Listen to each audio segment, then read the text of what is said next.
पिछले कुछ सालों से पॉपुलर फ्रंट ऑफ इंडिया का नाम कई वजहों से सामने आया। नागरिकता कानून को लेकर हुई हिंसा, दिल्ली दंगे, इन सब का कनेक्शन पीएफआई से जुड़ा। पीएम मोदी की पटना रैली आतंक के निशाने पर थी, इसके तार भी पीएफआई से जुड़े। इस संगठन पर हथियारों की ट्रेनिंग देने के भी आरोप लगे हैं। इसके बाद पीएफआई सुरक्षा एजेंसियों के रडार पर आया। कुछ दिन पहले देश भर में पीएफआई से जुड़े कई संगठनों पर लोगों पर छापे पड़े और अब इसे 5 साल के लिए बैन कर दिया गया है। देखें रिपोर्ट।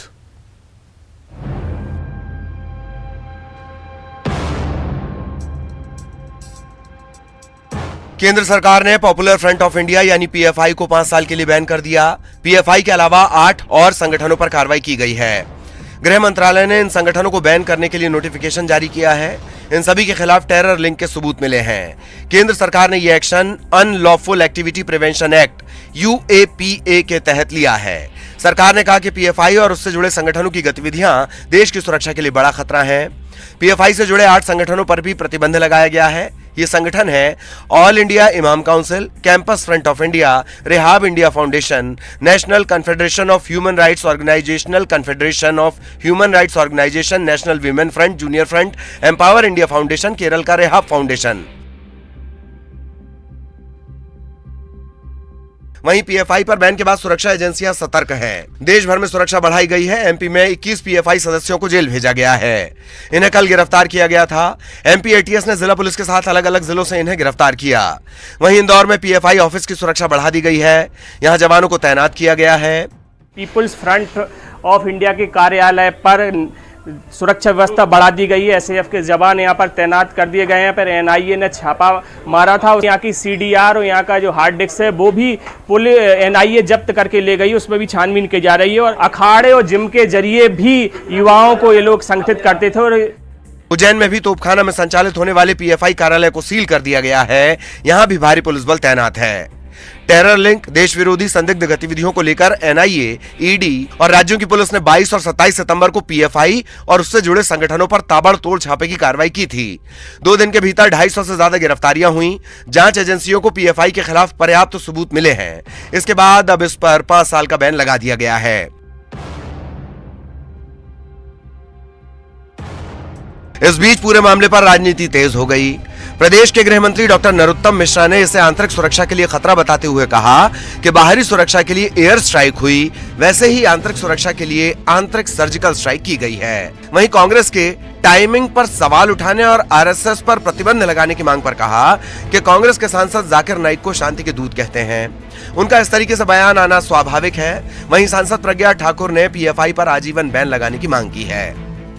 हत्याओं में शरीक लोग पाए जाना, जिस तरह से टेरर फंडिंग करने की बात सामने आई है, ये सब उसमें शामिल हुए। और माननीय प्रधानमंत्री जी का, मोदी जी का और माननीय अमित शाह जी का आभार कि उन्होंने ये सर्जिकल स्ट्राइक की। पीएफआई पे जिस प्रकार से बैन लगाया गया है, जो बैन लगा है 5 वर्ष के लिए लगा है, ये हमेशा के लिए लग जाएगा। और अगर वो नहीं सुधरे तो इधर बैन पर पूर्व मुख्यमंत्री कमलनाथ ने कहा कि देश विरोधी गतिविधियों में शामिल संगठनों पर कार्रवाई उचित है। हर वो संगठन या व्यक्ति जिसके खिलाफ सरकार के पास सबूत हो, उस पर कार्रवाई की जानी चाहिए, लेकिन सबूत बनावटी ना हो बल्कि सही सबूत हो। इधर कांग्रेस विधायक आरिफ मसूद ने कहा कि सरकार ने बैन में देरी क्यों की?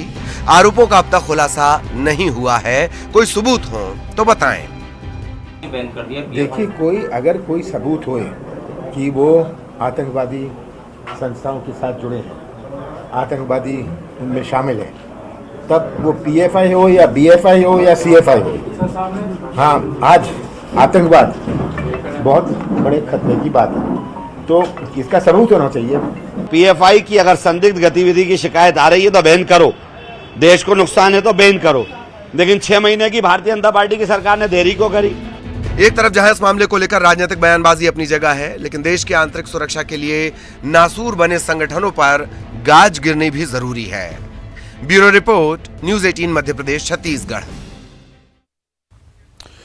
कांग्रेस अध्यक्ष पद के चुनाव की तारीख जैसे जैसे करीब आ रही है, मुकाबला दिलचस्प होता दिखाई दे रहा है। पहले सीएम अशोक गहलोत और शशि थरूर के बीच कांटे की टक्कर मानी जा रही थी, लेकिन अब एक और नया नाम जुड़ गया है। खबरें हैं कि मध्य प्रदेश के पूर्व सीएम और दिग्गज कांग्रेस नेता दिग्विजय सिंह भी इस चुनाव में उतर सकते हैं। पहले राहुल को मनाया, फिर गहलोत का नाम सामने आया। अब क्या दिग्विजय लहराएंगे विजय पताका? हम बात उस चुनाव की कर रहे हैं जिसकी कहानी राजस्थान के रास्ते दिल्ली दरबार तक पहुंची। पेच फंसते फंसते दिग्विजय सिंह पर आकर अटकी है। कयासों का बाजार गर्म है कि दिग्विजय सिंह कांग्रेस अध्यक्ष पद का चुनाव लड़ेंगे और किस्मत ने साथ दिया तो राजा जी के हाथों में कांग्रेस की कमान होगी। आदरणीय दिग्विजय सिंह जी कांग्रेस पार्टी के और देश के राष्ट्रीय नेता हैं। उनका कांग्रेस पार्टी की सोनिया जी के आदेश से ही वो आगे कोई कार्रवाई करती हैं। अगर ऐसा है कि वो फार्म भर रहे हैं तो अभी कांग्रेस में कोई निर्णय नहीं हुआ है। लेकिन कहानी इतनी भर नहीं है। इस कहानी के कई किरदार हैं, किस्मत कनेक्शन है और सत्ता में बने रहने का जादुई आकर्षण है। तो चलिए शुरू से ही शुरू करते हैं। देश भर में चर्चा तो राहुल की पदयात्रा की थी, लेकिन इस बीच कांग्रेस अध्यक्ष पद के चुनाव की घड़ी आई। तय हुआ अध्यक्ष का चुनाव होगा, लेकिन गांधी परिवार का इस चुनाव से अलगाव होगा। मतलब गांधी परिवार से कोई पद की रेस में नहीं होगा। इस बीच शशि थरूर ने चुनाव लड़ने का ऐलान कर दिया। पार्टी ने कांग्रेस के जादूगर को चुनाव लड़ने का सुझाव दिया, लेकिन सत्ता और संगठन के द्वंद्व में फंसे गहलोत ने पहले तो इनकार किया, फिर शर्तों के साथ इकरार किया, लेकिन खुद को और राजस्थान की सियासत को संकट में फंसा दिया। पायलट पर पेंच फंस गया था, मामला शक्ति प्रदर्शन तक आ गया था। संकट गहराया तो दिल्ली से 2 संकट मोचक भेजे गए। इस बीच गहलोत नंबर गेम में पिछड़ गए, या शायद वो कुछ ऐसा ही चाहते थे। जादूगर ने दिल तोड़ दिया तो पार्टी ने दिग्विजय पर भरोसा किया, क्योंकि दिल्ली से लौटे कमलनाथ ने साफ कर दिया कि वे मध्य प्रदेश नहीं छोड़ेंगे। लेकिन अब दिग्विजय सिंह के अध्यक्ष पद के लिए खड़े होने से मुकाबला दिलचस्प होने वाला है। दिग्विजय सिंह की बात करें तो वो 2 बार मध्य प्रदेश के सीएम रह चुके हैं। गांधी परिवार के सबसे वफादार नेताओं में गिनती होती है। हर मंच से मोदी, आरएसएस, बीजेपी और हिंदुत्व के खिलाफ मुखर रहे हैं। दिग्विजय सिंह के पास इसके अलावा लंबा संगठनात्मक और प्रशासनिक अनुभव है। हालांकि ऐसे मौके भी अतीत में आए जब दिग्गी राजा के कुछ बयान उनकी ही पार्टी के लिए मुसीबत बने। देखिए, कांग्रेस एक परिवार तक सिमट करके रह गई, तो नेचुरली जब कोई संगठन नहीं होगा तो नेचुरली लोग नहीं मिलेंगे, क्योंकि एक परिवार में से ही सब कुछ बनता रहा। अब चूंकि देश के अंदर ये आवाज़ उठने लगी, कांग्रेस अस्तित्व खो रही है, क्योंकि परिवार तक सिमट के रह गई, तब उस परिवार को भी लगने लगा है। तो अब उस परिवार नहीं तो परिवार का कोई दरबार ही आएगा। दिग्विजय सिंह सर लग रहा है कि मध्य प्रदेश में मैंने कहा ना, परिवार नहीं तो परिवार का कोई दरबारी आएगा, जो इस देश के संस्कृति, देश के स्वाभिमान, भारत के खिलाफ काम करने वाली शक्तियों के साथ खड़े होने वाले लोग, ऐसे ही लोग मुझे लगता है वो ढूंढेंगे। सीएम वाली बात नहीं है, कोई भी डूबते नाव में नहीं बैठना चाहता, और उसमें भी नाविक बना रहे हो आप, रवैया होता है। अब यह जिसके बारे में मालूम है कि इस नाव में अनेक छेद हो गए हैं, उस जिसका जहाज का डूब जाते हैं, आप उसके ड्राइवर ढूंढते फिर रहे हो। अब कांग्रेस में थोड़ी कोई बचने वाला है। लेकिन खैर, कांग्रेस सूत्रों का कहना है कि फिलहाल राहुल गांधी के साथ भारत जोड़ो यात्रा में शामिल दिग्विजय सिंह दिल्ली लौट आएंगे और शुक्रवार को नामांकन दाखिल करेंगे। ऐसे में सवाल ये उठ रहा है कि क्या दिग्विजय सिंह को गांधी परिवार का समर्थन है, क्योंकि फिलहाल अशोक गहलोत चुनाव लड़ेंगे या नहीं, इसे लेकर तस्वीर साफ नहीं है। जबकि शशि थरूर साफ कर चुके हैं कि 30 सितंबर को नामांकन दाखिल करेंगे। ट्वीट भी किया है कि इनका कारवां बढ़ता जा रहा है। रेस में मुकुल वासनिक, मल्लिकार्जुन खड़गे और केसी वेणुगोपाल का नाम भी चर्चा में है। Bureau report, news 18 Madhya Pradesh, Chhattisgarh. बात करें छत्तीसगढ़ की। छत्तीसगढ़ में सत्ता तक पहुंचने का रास्ता तलाश रही बीजेपी अब सड़क के सहारे आगे बढ़ना चाह रही है। इसलिए बीजेपी और कांग्रेस की सरकार में बनी सड़कों का आंकड़ा गिनाया जा रहा है। देखें रिपोर्ट। सड़क पर संग्राम छिड़ा है, वो वाला संग्राम नहीं जो अक्सर नेताजी लोग करते हैं। ये सड़क को लेकर छिड़ा संग्राम है जो पिछले कई दिनों से छत्तीसगढ़ की सियासत में छाया है। सोशल मीडिया और ट्वीट के जरिए हमलावर होने वाली बीजेपी अब आंकड़ों के साथ सामने आई है। पूर्व सीएम रमन सिंह का इल्जाम है कि साल 2019 से लेकर 2022 तक बस्तर के 12 विधानसभाओं में सड़क निर्माण और मेंटेनेंस के नाम पर 1300 करोड़ रुपए खर्च किए गए। सरगुजा के 14 विधानसभा सीटों के लिए 1730 करोड़ रुपए, जबकि सिर्फ एक पाटन विधानसभा के लिए 1750 करोड़ रुपए खर्च हुए। आखिर क्यों? 2019 से 2022 तक बजट कार्य, मेंटेनेंस कार्य, मुख्यमंत्री ग्राम सड़क योजना के तहत 1300 करोड़ रुपए खर्च हुए। सरगुजा के 14 विधानसभा क्षेत्र में लगभग 1730 करोड़ खर्च हुए। अकेला पाटन 4 वर्षों में बजटेड कार्य के लिए, मेंटेनेंस के लिए, सुगम सड़क के लिए 1750 करोड़। सड़क निर्माण को लेकर पूर्व सीएम ने आंकड़े पेश करते हुए कहा कि 2018 तक हमारी सरकार ने प्रधानमंत्री ग्रामीण सड़क योजना के तहत 3250 किलोमीटर सड़क निर्माण किया, 1055 सड़कें बनाई। 2018-19 के बजट में लोक निर्माण विभाग को प्रदेश में विकास के लिए 7187 करोड़ का बजट दिया, जबकि 4 वर्षों की कांग्रेस सरकार के बाद लोक निर्माण विभाग का बजट घटाकर 6634 करोड़ रुपए कर दिया गया। लेकिन सीएम बघेल का कहना है कि जिन सड़कों को 10-15 सालों तक चलना था वो महज 3-4 साल में ही खराब हो गए। पिछले सरकार ने जो बनाया था वो 4 साल भी नहीं टिका, उखड़ गया। तो सरोज पांडे जी विरोध सीधा रमन सिंह के विरोध नहीं कर पाते, तो मेरे बहाने विरोध कर रहे हैं। तो सड़कें बहुत खराब बनी थी जो उखड़ गया। खराब सड़कों पर छिड़ी सियासी बहस के बीच पूर्व सीएम रमन सिंह ने कांग्रेस के भारत जोड़ो यात्रा के छत्तीसगढ़ न आने के पीछे भी खराब सड़कों को ही वजह बताया है। पूर्व सीएम ने चुटकी लेते हुए कहा कि राहुल गांधी को पता चल गया है कि छत्तीसगढ़ की सड़कें बेहद खराब हैं और वे यहाँ पैदल नहीं चल सकते, इसलिए यात्रा छत्तीसगढ़ नहीं आ रही है। राहुल गांधी सब जगह यात्रा में जा रहा है, छत्तीसगढ़ क्यों नहीं आ रहा है? राहुल गांधी को मालूम हो गया था छत्तीसगढ़ की सड़कें कैसी है और उस सड़क में वो चल नहीं सकता, इसलिए राहुल गांधी ने छत्तीसगढ़ को अलग कर दिया। ये स्थिति इस राज्य की है। डॉक्टर रमन सिंह के खराब सड़कों के चलते राहुल गांधी के पदयात्रा नहीं करने के बयान पर कांग्रेस संचार विभाग प्रमुख सुशील आनंद शुक्ला ने कहा कि रमन सिंह सत्ता हाथ से जाने के बाद बौखला गए हैं। वे दावा कर रहे हैं कि उन्होंने छत्तीसगढ़ में 60,000 किलोमीटर सड़कें बनाई थी, जबकि छत्तीसगढ़ में कुल 32,833 किलोमीटर सड़क है, जिनमें नेशनल हाईवे भी शामिल है। रमन सिंह आजकल सत्ता प्राप्ति के लिए झूठ का सहारा लेना चालू कर दिए हैं। सत्ता जाने के बाद 15 साल मुख्यमंत्री रहा हुआ व्यक्ति इतना ज़्यादा बौखला जाएगा।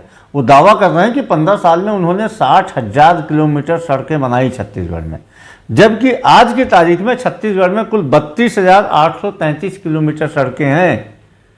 तो रमन सिंह के पहले 2003 के पहले भी छत्तीसगढ़ में सड़क थे, ऐसा नहीं कि लोग पगडंडी में चलते थे। 2018 के बाद भी सड़क बनाई गई है।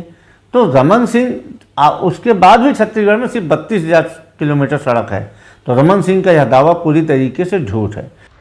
सड़क के रास्ते सत्ता पद तक पहुंचने का सपना बुन रही बीजेपी इस लड़ाई को आगे कहां तक ले जाएगी ये कहना मुश्किल है, लेकिन कांग्रेस ने भी कमर कस लिया है और बीजेपी को उसी के अंदाज में जवाब दे रही है। मतलब साफ है कि सड़क की ये लड़ाई सत्ता के संघर्ष तक जारी रहेगी। अवधेश मिश्रा के साथ bureau report, news 18 Madhya Pradesh Chhattisgarh. School में अगर शिक्षक ही ना हो तो स्कूल क्या मतलब का? सुकमा के करीब आधे स्कूल ऐसे ही हैं। स्कूल सिर्फ एक शिक्षक के भरोसे चल रहे हैं, जबकि एक स्कूल में 6 शिक्षक हैं और छात्रों की संख्या 7। इन हालातों में शिक्षा की गाड़ी कैसे चल रही है ये समझना मुश्किल नहीं।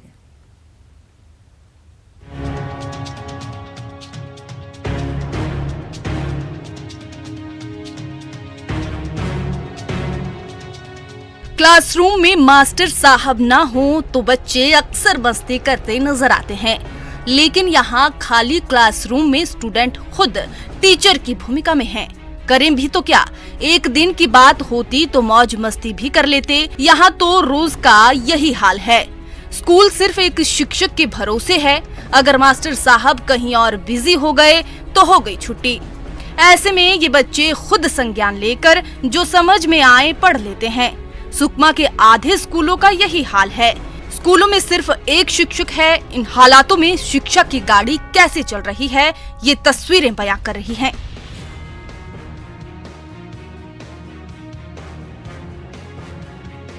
जिले में शिक्षकों के 294 पद खाली हैं। 427 ऐसे स्कूल हैं जहां सिर्फ एक शिक्षक है। इन स्कूलों में हाई स्कूल, माध्यमिक पाठशाला से लेकर प्राथमिक पाठशाला तक शामिल हैं। स्कूल में अगर शिक्षक ही ना हो फिर पढ़ाई कैसे होगी। गंधारपारा प्राथमिक स्कूल का हाल देखिए। यहाँ शिक्षक के अभाव में बच्चे खुद पढ़ाई कर रहे हैं। यहाँ सिर्फ पीएन है जो खाना बनाने में जुटा है। फूल पगड़ी संकुल के मड़कम पारा प्राथमिक स्कूल की हालत तो और भी खस्ता है। इस सत्र में ये स्कूल खुला ही नहीं। शिक्षक नहीं होने के कारण ग्रामीणों ने बच्चों का दाखिला कहीं और करवा दिया। जिले के ज्यादातर स्कूलों का यही हाल है। स्कूल के नाम पर सिर्फ खाना पूर्ति की जा रही है। स्कूल बंद है आपके यहाँ? जी स्कूल सब प्राची लोग जाके खोलते हैं सर, झाड़ू मारते हैं और टीचर नहीं है। उस दिन भी हम मैडम को बात करने गए थे। तो कब से टीचर नहीं है, कब से बंद है? जुलाई से सर। जुलाई से बंद है जी। वर्तमान में हमारे ज़िले में प्राथमिक शालाओं में शिक्षकों की कमी है और इस कमी की पूर्ति के लिए हमने शासन से मांग भी की है। और इसके अलावा हमारे ज़िले में जहां प्राथमिक शालाओं में शिक्षक अधिक हैं वहां से युक्तिकरण करने का प्रस्ताव भी राज्य शासन को भेजा गया। ये तो थी कमी की बात। अब जरा स्कूल पर नजर डालिए। संसाधन सीमित हो तो इनका इस्तेमाल समझदारी से किया जाता है, लेकिन यहाँ तो सीमित संसाधनों में भी सेंध मारी है। लेंडीराज स्कूल में 6 शिक्षक पदस्थ हैं और छात्रों की संख्या है 7।